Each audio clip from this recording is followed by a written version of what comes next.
Shalom. Nous savons que à notre génération, on a, comme chaque génération, beaucoup de grands de Torah.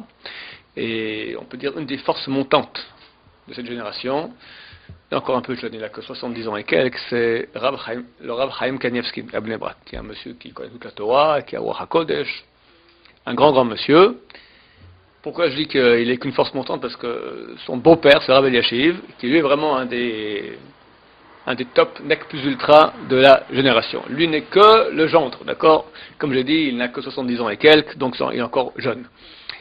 Et Rav Chaim Kanievski, lui-même, était le neveu du Chazon Ish. Le Chazon Ish avait une sœur.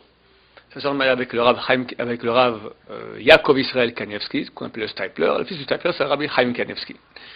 Donc Rabbi Chaim Kanievski, le neveu du Chazon Ish, se baladait à Bnei Brak avec son oncle Chazon Ish. Et il allait dans la rue comme ça, et puis sur la route, il soutenait comme ça son oncle, il était déjà très très très vieux. Le Chazon Ish s'arrête près d'un arbre comme ça, et il dit quelle odeur, quelle bonne odeur à cet arbre.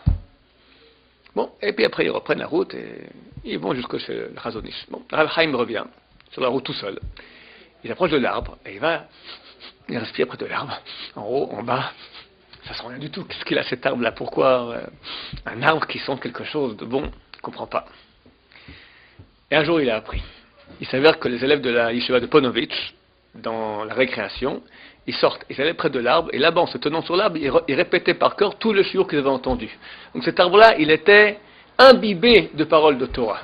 Et nous, on ne se rend pas compte, parce qu'on vit dans le monde matériel, mais on sait que, même quand j'étais jeune, il y avait à la mode un peu des années 70, d'accord, l'Inde, tout ça, on parlait de good vibration, de bad vibration, des bonnes vibrations, des mauvaises vibrations. On parle de vibrations spirituelles. Eh bien, les arbres peuvent recevoir, c'est marqué qu'à la fin de notre vie, alors les poutres de notre maison vont témoigner pour nous.